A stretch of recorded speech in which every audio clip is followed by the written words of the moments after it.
Bonjour à tous, aujourd'hui on se retrouve pour la partie 6 et dernière partie de notre vidéo consacrée à la découverte de l'encyclopédie Magic. Voilà, donc on va passer à The Dark, qui était la quatrième extension de Magic, qui était sortie uniquement en anglais, c'est bien dommage. Et on va donc passer tout de suite aux cartes pour voir un petit peu les hits qui se trouvaient à l'intérieur. Et surtout les magnifiques illustrations qu'il pouvait y avoir. C'est un set qui, moi je l'ai acheté complet à 750 euros, il est relativement ex near mint, et je pense que les prix sont quasiment toujours les mêmes, c'est pas un set qui a tendance à monter, qui prendra trop de valeur, mais il y a quand même de magnifiques illustrations et encore des cartes qui sont jouables à l'intérieur. On va voir ça en détail. Alors on va passer Amnesia, tout ça, ça c'est très joli. L'apprenti sorcier. On va passer après, il y a quelques cartes comme ça qu'on va pouvoir voir un petit peu plus près, comme Ball Lightning, 6-1 pour 3 rouges. Ça faisait très très mal. Voilà. L'état des cartes est pas trop mauvais. On va mettre ça de côté. Après, on avait quoi? Banshee, j'adore l'illustration. Bard's Cage. Blood Moon qu'on a ici. Pareil. Donc tous les non-basic lands sont maintenant des montagnes basiques. C'est une très bonne carte aussi. Dans un bon état. Après, qu'est-ce qu'on avait d'autre comme jolie carte? Blood of Martyr, j'aime pas trop. Bug Imp, pas plus que ça. Bog Rats non plus. Bonne Flûte, j'aime bien. J'aime quand même bien l'illustration. Je la trouve un petit peu colorée, peut-être un petit peu trop pour le set. Là, il n'y avait rien d'exceptionnel. Là non plus. City of Shadow, une des plus grosses cartes du set, avec une illustration magnifique. Je vous laisse regarder ça, je vais faire un petit zoom. Voilà. Après, c'est pas des cartes qui ont une grande valeur, hein, mais ça va, elles sont en bon état et surtout bon, au moins ça permet d'avoir un set complet qui est abordable. Au moins un des quatre. Après, qu'est-ce qu'on avait d'autre? On avait Cleansing aussi. Pit Venters pour l'illustration. Simple. Après, on se demande ce que ça fait bon dans The Dark, mais bon, c'est du blanc, donc on peut pas leur en vouloir. Après, qu'est-ce qu'on avait d'autre? On avait ça, Cleansing, Call Golem, je sais pas si je l'ai mis dedans, si il est là. Très joli aussi. C'était une de mes illustrations préférées quand j'étais jeune, Christopher Rush. Très joli, c'était ressorti en Renaissance, hein, je crois, ou en Chronicles, un des deux, mais c'était ressorti ça. Après, qu'est-ce qu'on a d'autre? On a Dance of Mani. Très jolie illustration.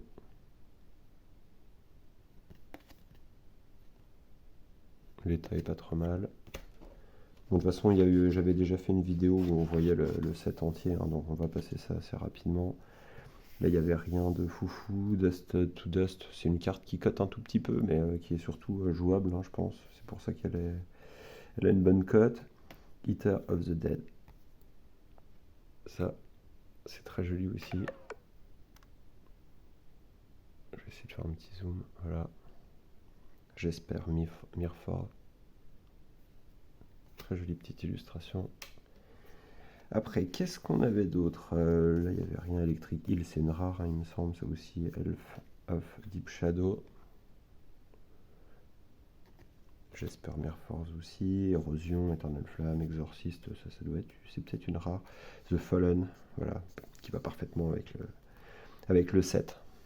Vraiment bien creepy. On avait quoi comme carte? Après, on a fait l'Hearthstone qui se joue encore, hein, je pense, en old school, hein, et dans un joli état.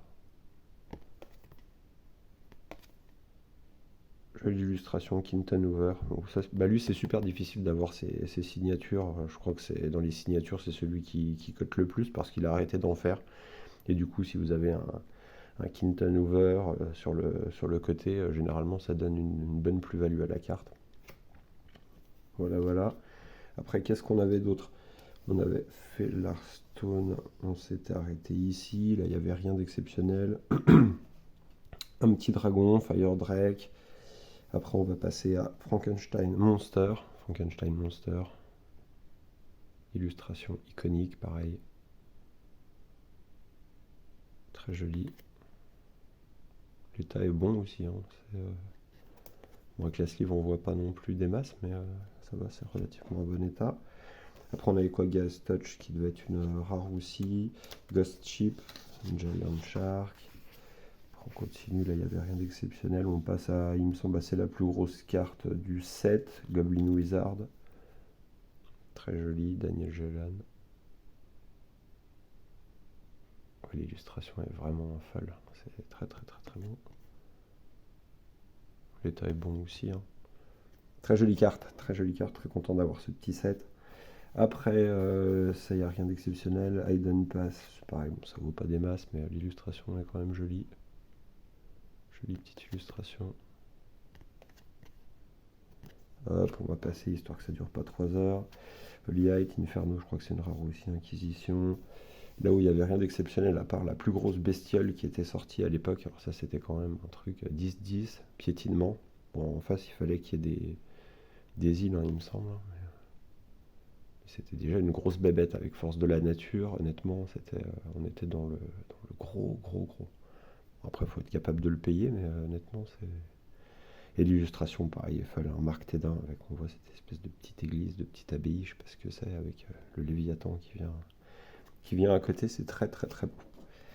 On va continuer, donc ça, rien d'exceptionnel, leur cœur, l'illustration est jolie, Hanson Maddox, très jolie. On voit cette petite signature ici, hein, c'est pareil.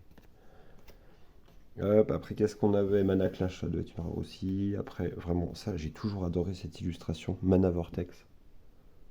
Très joli Mana Vortex. On voit le petit tornade d'eau comme ça avec la petite lune, c'est vraiment. Et puis les montagnes derrière.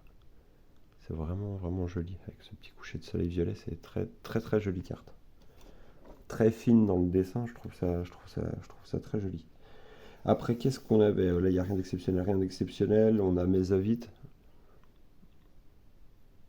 Mesavit. On peut pas faire pareil, on peut pas faire un land plus iconique que celui-là. Hanson Maddox.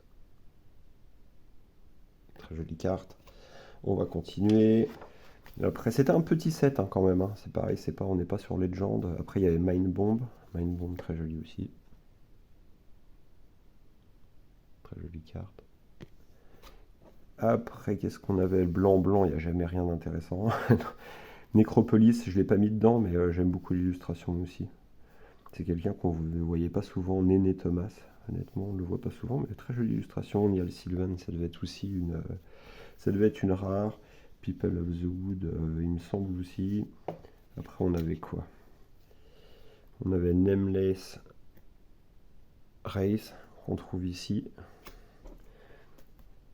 Après, on tombe sur, pareil, une des grosses cartes du set, The Pressure. Quinton Hoover aussi pour l'illustration. C'est pas ce que je préfère. J'aime bien, je saurais pas dire pourquoi, mais honnêtement, c'est pas mes illustrations préférées. Après, on continue. Qu'est-ce qu'on a? Psychique Allergie, super belle illustration, mais je l'ai pas mis dans le lot.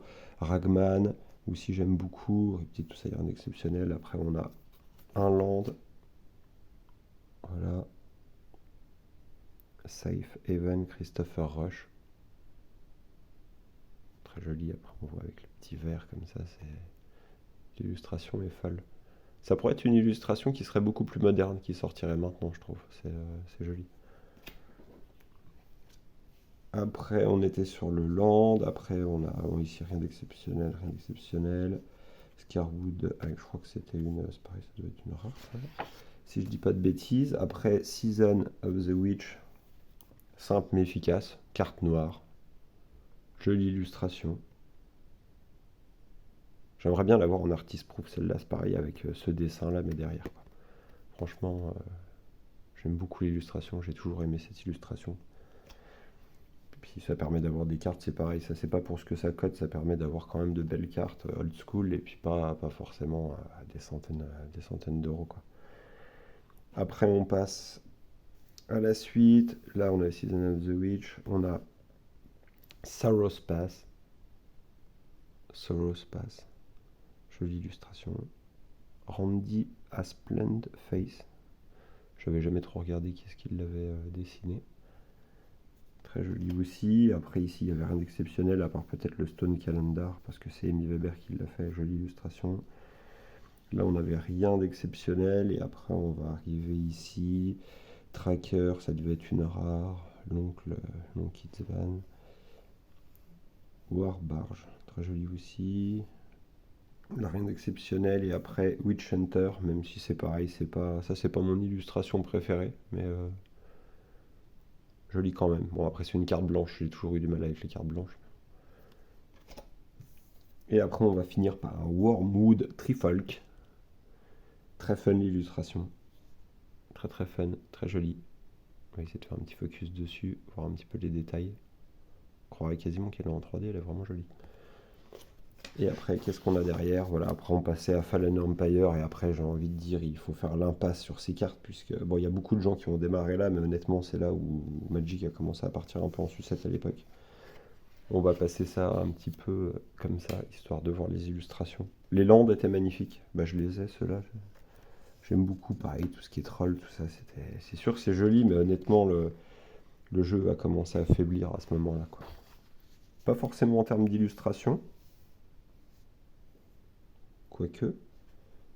Fungal Bloom, ça c'était super joli aussi. Les homards, ah ouais, les homards. Les homards, il y avait des gens qui faisaient des decks avec ça. Goblin Grenade, exceptionnel. Les Goblin Grenades, il y en avait différents. Ah, le Goblin Chirurgien. Oh, tout ça, c'est tellement de souvenirs, quoi. Très jolie illustration. Hop, on va taper dans le téléphone. Encore du homard, du homard, du homard, du homard. Il me tout rache, donc ça paraît pas grosse carte, bien connue. Après, qu'est-ce qu'on a ici? Des landes, toujours aussi jolies. Celle-là. Écrit. Bien, hein, Ron Spencer. Bien hardcore. L'orgue. Sea Singer d'Amy Weber, très joli aussi.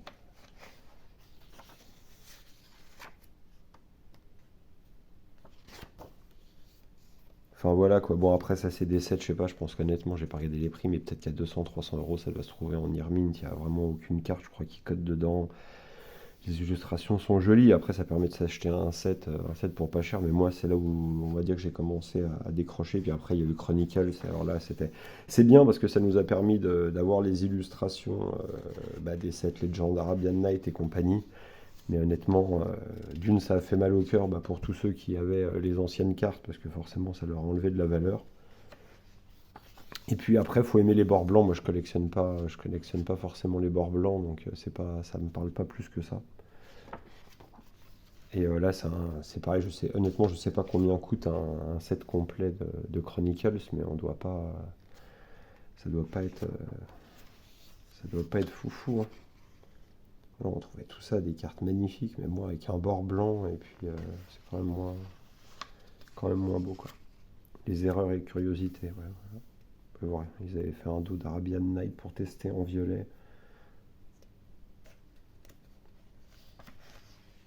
Voilà, et puis après, on a le nom de toutes les cartes, voilà, avec les mécanismes de jeu, je crois, enfin ce genre de choses. Voilà, bah écoutez, on a fini cette encyclopédie, on passera bientôt à autre chose.